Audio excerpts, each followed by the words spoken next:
Hi, this is Dibyajyoti Sarma. I am the publisher of Red River, independent press, and with me today we have Smita Sahay. She's the founder and editor-in-chief of Usawa. Usawa Literary Review. Usawa Literary Review.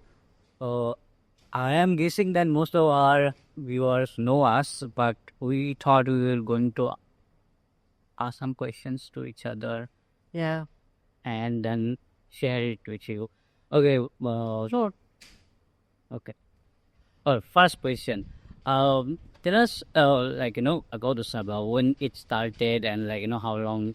See, for me, for example, Red River started in 2017, but it took me a long time to plan it and then take the plunge. And how about you when you thought about the vision and why you want decided to do that? Yeah. So actually, Usawa started in 2018 officially, but like you said, we started working on it in 2017. And before that, I had worked on an anthology of, poems responding to violence against women called Veils, Halos, and Shackles. And I And review of that. You did a review of that. You have a copy of that book. And it turned out to be a very powerful And an anthology. important book. Yes, thank you. So, and then, that made me realize that feminist issues or issues of inequality, gender-wise, sexuality-wise, and every other way, they are more common in the world than we actually end up believing. And it's a universal problem. So then I realized that one book is only so much. It has to be an ongoing thing. And that's how Usawa came into being. And the meaning of the word Usawa is equality. So, yeah, so we started in Swahili, which was a nod to the global south. And the other thing is that we are headquartered in Bombay. And so obviously, this is where we are rooted. But at the same time, Usawa is not, limited to anything. We hope to be a part of the global movement, literary movement towards gender inequality, addressing gender inequality and towards gender equality. So yeah, that's who we are. So I mean, see, gender equality and we are in the fourth generation of feminism. Fourth generation, I think so. Fourth generation feminism, and then there are a lot of politicizing all happened because, but your focus is mostly has been to literary exploration of the what feminism or the women's rising can achieve or can do and can explore. So, how basically what I want to do, what would be the ideal or according to ideal sufficient for Usawa? Also, can you tell us what Usawa publishes? Yes, certainly. So Usawa publishes fiction, non-fiction, poetry. Poetry is one of our very popular sections. We receive huge amounts of submissions, followed by fiction, then non-fiction book reviews, interviews. And extracts. Sometimes we also run excerpts. It's a biannual magazine. So the idea, see, there is no ideal submission for Usawa, I would say, but I'll tell you what makes us very, very happy when we read it. Where, the politics are extremely subliminal. Where, we are talking about very subtle power equations, subtle hierarchies, without taking away the violence of it. So nobody is telling that there's violence, but you can see that there's an inequality and the reader feels that violence, even though there's no apparent violence. And of course, since literature is our vehicle, Yes, we believe in the power of literary expression, right? So, we are always looking for well-crafted, well-written, well-worked on stories where the writer or the poet, they know what they are doing, what creative tools they are using, what tools of literature they are using, literary writing they are using. And it's always a trade-off. It's always a balance between these that we are looking for. You mentioned that this is a biannual fish magazine. It comes out in July, June and December. June and December. But still, you have been putting out this monthly newsletters every month, Matchbox by Usawa, and you have been very active in social media. So how do you manage all that? Talk about the process and the team. So we started Matchbox recently. It's about 10 issues old or something. Yeah. Before that, we were trying to do a newsletter which sort of grew, which turned into Matchbox. So Matchbox now is more like a place of monthly sort of ensuring that we are responding to literary news in a monthly fashion, more timely fashion. And the other thing, Matchbox has opened itself out to collaborations, book excerpts, right? Things like that. So, for example, this month we are coming out with a special issue on Northeastern literature, right? So, there we are collaborating with the Little Journal of Northeast India. Oh, okay. Right? So, Matchbox has given us that extra space to do more. Yeah. While Usawa Literary Review comes twice a year, which it will continue, right? But then Matchbox, because there's so much more that's happening to me, right? So we were trying to respond to that. From time to time, we were also trying to sort of highlight some other organizations' work, some other artists or activists' work, right? It's not just about what we are publishing. We are more a platform. So we wanted to sort of increase our frequency to monthly. And how we do it is, our entire editorial team works on a purely voluntary basis. We have some amazing editors. They all have full-time jobs. They have familiar responsibilities, and they work on Usawa. At the same time, recently, we have also had to go ahead and get readers because the volume of submissions was growing, and social media again. We only realize the power of social media very slowly. The nature, not power, actually, that's the wrong word. The nature of social media only slowly. We thought that just telling people what they are doing is social media. But then we realized, no, these are all platforms on their own. Yeah. There are communities that are coming there. So we realized that, let's say if Usawa was a human being, right? So then, we have all these different organs that could sort of, process information, carry on certain functions, as long as it's all towards feminist literature and all towards calling out inequality. So that's what we're still trying to figure out because, I'm not very good at social media, but we have a team of young, very intelligent, wonderful interns. So I'm trying to learn from them. Yeah, no, Gen Z knows it best. Yes, and it's happening. I think recently I saw a couple of your posts. I said, okay, this is interesting. Thank you. I'll let them know. Yeah, great. So how difficult or easy it is to be the editor-in-chief of a magazine where there is, I'm assuming there's no money.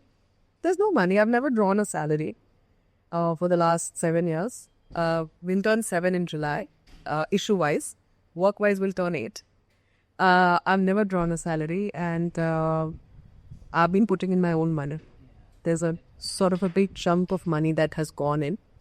I hope that we can, get donors or fundings from some places. We are still trying to figure out how we can get funding. Or what kind of funding are you looking at? How basically I have a feeling, and this is funding I'm also thinking about. Everything there's also I don't know, there's nothing for art, especially art that is especially for writing. If you talk about art, is always big art, big artists, because writing is sort of relegated, it's a sort of. So in that case, what we can do to entice the funders that support us as well, because something like Usawa needs support. We need support. We need support because I am running out of money, and the operations have grown.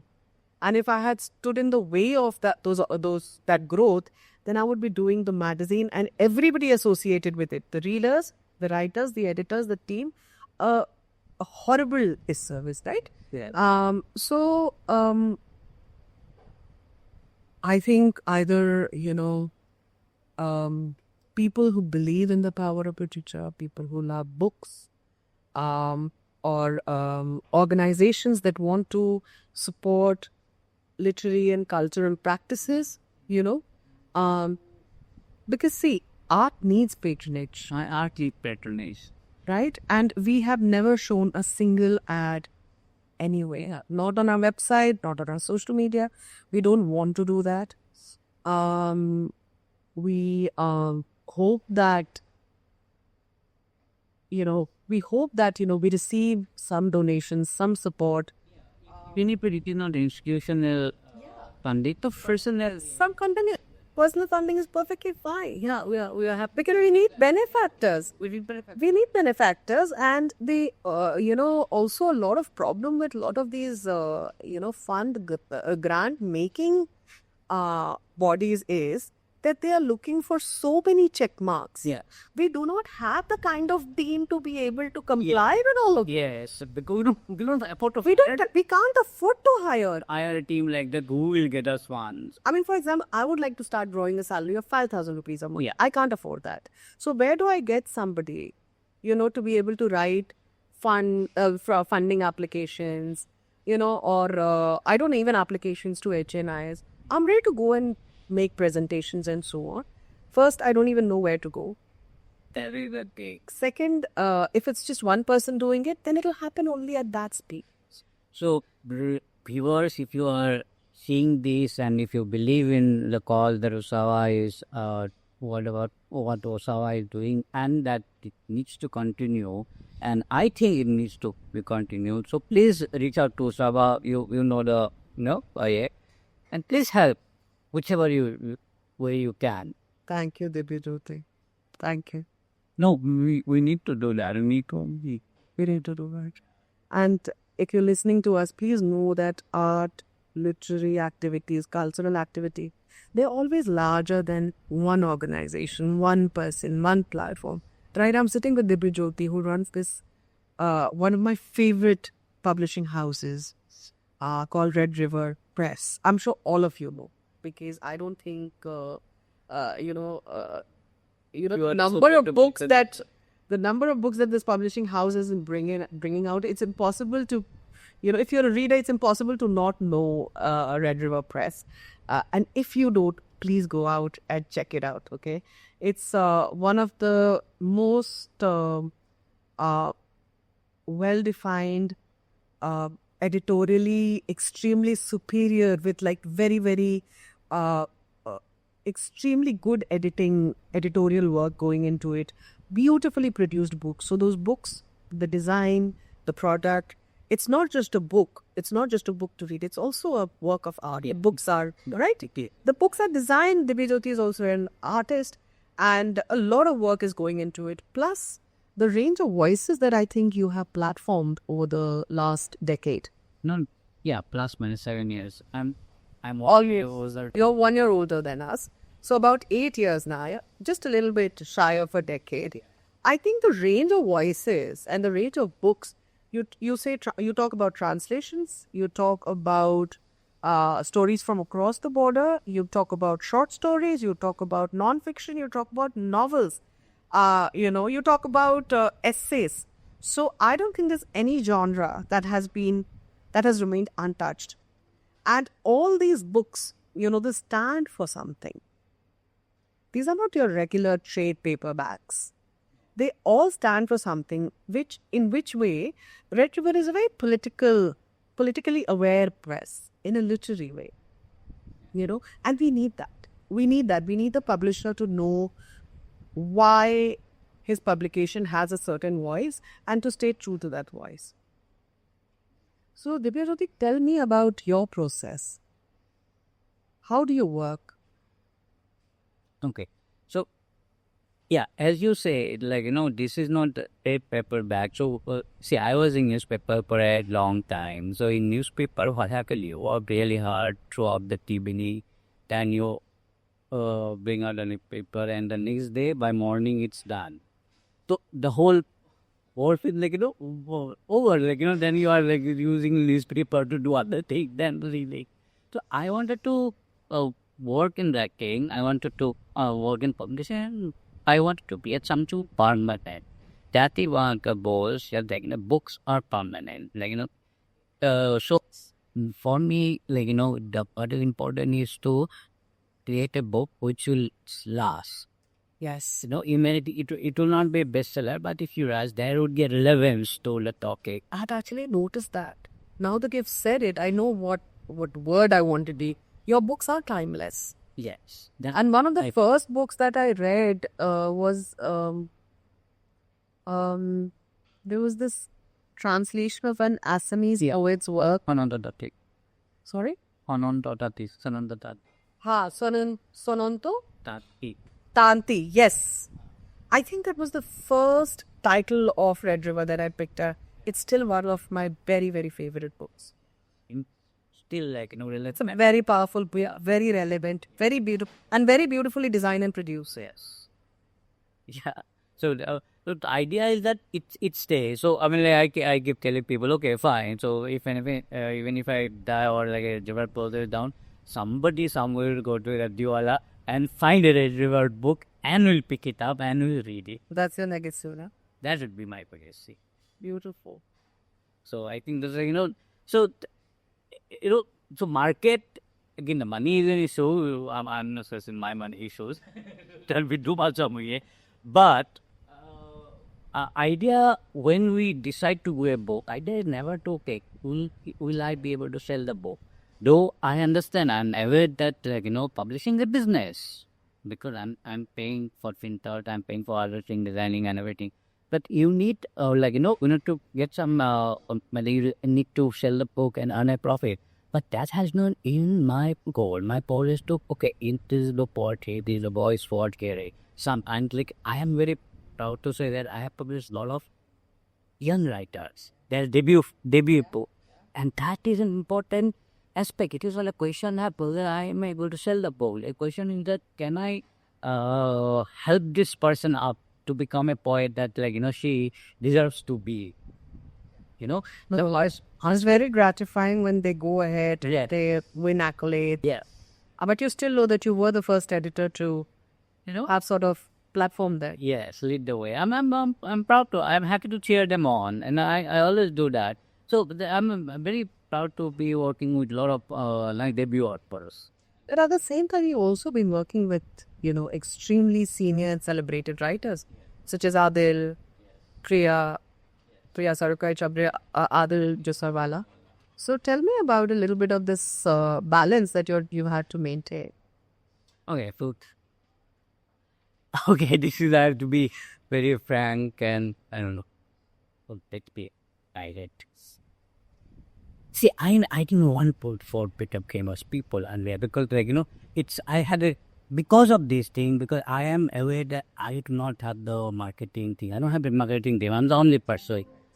Because the book is a business, there are processes. So all publishing houses have a proper marketing team. There will be PR people or marketing people calling up newspapers publish our review, either on an extract. And then there will be a sales team who would be sending the books to bookstores, negotiating with them, negotiating for shelf space and all that. I don't have all the no resources. Thankfully, we have some bookstores. I'm very grateful for them who keep our books, and I'm really grateful for them because, it happened organically. They saw a couple of books, or readers went to us, and then they got back to us. Okay, so somebody wants this book, and then I said, okay, we have more books. You want to? Which bookstores are they? Those. See, in Bangalore, we have becoming the literary. It is. Literary city. I think Atagalata, Champaka books. Champaka, Bookworm, Sidoptepia, they have our books. And then and the people buy also from them. And also, these are very, very active, bustling, cultural, literary spaces also. They have their own community, they have events. Yes. So Bangalore is a good space for us in terms of physically. Then Boa Dog Ear Bookstore in Margaon, so they're not fantastic and it's been very helpful to us. And then in Delhi, we have a Mayday bookstore, Leftover Books. They have a bookstore in a corner in Narendra. It's fantastic bookstore, and they have our books. Where else? And in Pune, Faddandi. Pardante, Yeah. the place we all love. Yes, and we organize a lot of events there. A lot. So in Neha and what's his name? Anyway, The proprietors. or the proprietors, they've been very kind to us. It's lovely. So I'm happy, and also ironically, all of these places are independent bookstores. I think that's the whole idea, right? I mean, I was just coming to that. That I understand you said that it is a business, Yeah. right? And nobody's saying no. These bookstores are also businesses. But you see, if you look at these businesses through a purely capitalistic lens, then you wouldn't be able to work. Because I'm sure you can make more money doing something else. Yeah. These bookstores will not be able to do what they're doing. Because again, the same argument. Yeah, same. They would perhaps sell other books or maybe something completely different to make more money, right? So the thing with literature, art and culture is that it's not completely in tune with the principles of capitalism. It has to be a business without, the extremes of capitalism, and it has to have benefactors. It has to have, that is why it has to have benefit. At the same time, I just saw that, we just spoke, right? So I'm a small magazine. You're an indie publishing house, and these are independent bookstores. So you see, if to get, good piece of writing to you, there's a whole landscape. There's a whole value chain. There are people working at various stages of it. And then eventually it comes out in a few places. So yeah, I think the entire landscape needs to be looked at and supported. Yes. So we have to build our own community. Yes. I think that it takes time. So we have to be at it, and we are hopefully we are doing it. Yeah. It's difficult. Why? It's very difficult.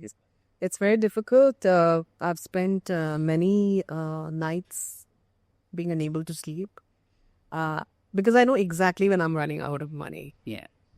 No. In my case, in my case, like every other month, I think, okay, this is it. I'm crossing the river. Yeah. Then I think then I managed to be on to all. The same thing. So, Usawa has had its ups and downs, okay? Rather violent ups and downs, because the first issue came out in July of 2018. I lost my father very suddenly and very tragically in October 2018. We were two people who had started Usawa. So for the next issue, only my partner, the co-founder with whom I was working, she could work. But in January, again, very tragically, very suddenly, very unexpectedly, her mother passed away. In June, by May and June, I was diagnosed with severe depression. She was diagnosed with severe depression, 2019, right? Still, we were somehow struggling through. You can go back to the first couple of issues of Usawa. You'll see there are skinny issues, maybe 5 pieces of literature we have been able to publish. In 2020, we sat down, my co-founder and I, we didn't know what to do. We were both very, very sick, still sick. And, so she couldn't predict when she would be coming back. So I knew I had to keep doing it. So by the end of 2020, I started requesting people to join the team. Because before that, it was just 2 of us, right? So then, people like Babita, a few people came and joined us. And that gave me a lot of strength. But still, in 2021, my partner said that she'll have to stop working on this, right? She also had some personal issues and so on. But then I'll tell you why we continued. We are talking about shutting the magazine. It's a small magazine. Perhaps nobody's going to miss it. But what happens is that suddenly there is this book called After I Was Raped by Urmi Chaturvedi, which I receive an email from Urmi that says that I've just come out with this book after I was raped. and I'm a journalist. I work in gender and sexual crimes, and this book is about what happens to the survivor and their families after they have filed an FIR and the case has gone to court. I want you to carry a review of this book. And there was one reader. Where's founder of Usawa? Yeah. And there was an important book. Yeah. It was exactly for the reason that I had started Usawa. I couldn't shut it. No. Lavanya left. I could not ask her to continue because I knew she was going through a lot. She had to leave. But I couldn't stop. And then, I was sort of feeling very lonely and so on. And then, my mentor, Priya Sarkar, after a few months of this incident, I told her that, Priya, I don't think I can do this. I mean, I'm doing this alone. I don't know how far I can do this. And she said, it doesn't matter if you're doing it alone. I think it's important enough. You think it's important enough. So if you have any, conviction in what you're doing, do it as a full-time job. It's okay to be alone and do it, but do it. And that also flipped something, both these two incidents in the same year, both these things happened in 2021. And then I said, then I never looked back. No, but because we know that there will be at least one reader. As long as there's one reader, as long as there's one submitter. One submit. What do I do then? There are two people who will miss out. I will do everything to continue. No, I think we need serious secret learners in India. We don't have very many of those anyway. And then I have noticed now Usawa has reached that kind of a level. People are happy to be published with. I have a lot of poets, when they say, oh, I have published you, they are it is like that to us. No, they are. So it's one of the go-to journal to be published. No, we are very grateful and happy to be there.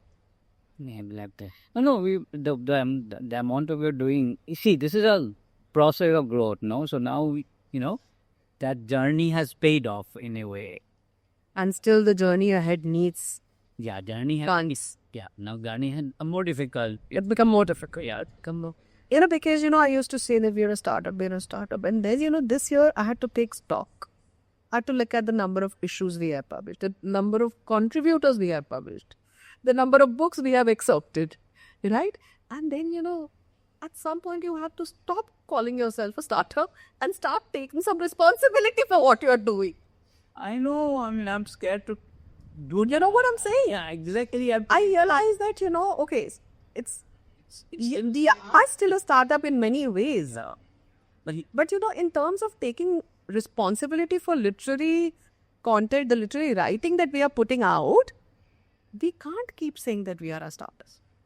Yes, for everything else, organizationally we are a startup. But for the work that we are doing, we are no resource. No. See, this is what happened with me also though. So earlier I used to edit also design and everything. Now I don't do that. So when we started the Ready for Story, I had to have it happened because Sucharita came on. Yeah. Pregnant. Sucharita couldn't have started like that. And she handles everything there. It's a big job. It's a full-time job for her. And I don't know how she manages it because we are getting a lot of submissions, which I shall be happy about. I'm getting a lot of submissions. I think Sucho is the one person he could have done it. I don't think there are a lot of people. No, nobody. With me, nobody could have done it. No, not just you. The kind of energy and work that she was bringing in, and the works that she is creating, producing with you, co-producing with you, I think that is very much something that somebody like her can do, and not too many people get those. And also the synergy we have is synergetic. You come from the same wavelength. That works fantastically. So we think, Ella. So see, you had to team up, right? You have to team up. And then for editing, we have 2 more people. Yes. There's there is Follow Me. And they have been extremely, yes. They're also busy in their own work. But whenever I say okay, please tell you the message, they never say no. And then they deliver on time. I'm really grateful for them being there with us. Yeah, so see, you say how people are sort of donating their labor also, yeah, right? And it's not a purely capitalistic. No, I mean that is not like I feel bad for them. These people are so talented. They could be making so much money elsewhere. Making so much. Yeah. Right? Look at the editors that we have, Usawa has.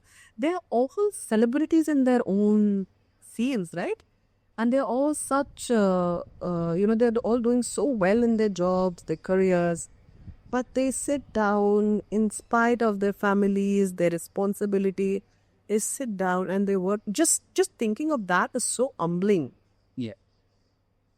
First is, of course, the fact that a writer writes for months or years and then sends us that work. That is the first humbling. This is the second humbling thing. And then a reader somewhere reads and says, "Oh my God, I felt that." Yes, that's That completes the cycle. That completes the cycle.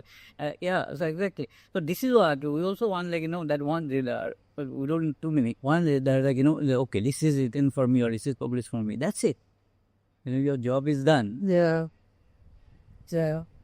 And I think this is also I feel responsible in a way for our writers, our editors, and the people, like, helping me to do that. You see, like, radio is not like one person thing. Though I could say, "Oh, I'm, like, running your river alone." That's not true. That's not. It's not. It's a community thing, and then yeah, I feel responsible. That's why, like, though I think, like, okay, the covered river probably, yeah, I won't be able to do that. You have to. No, you can't. Be with someone. People, yeah. There are too many people, and then let's see how it goes. It'll go well, Dibya. You have always had my best wishes. And I'm very grateful we got to have this conversation. I mean, it was not at all. It was not planned, and then it was planned. Like, to sit on why we met today. And we decided to have this conversation. Dibyajyoti had this lovely idea. And I'm glad we did this. Yes. I hope we don't have to edit too much, but yeah. If we are unable to edit it properly, please they- bear with us. Please bear with us. This is not a studio, and this is a house. Okay, and thank you for. Thank you so much for listening to us.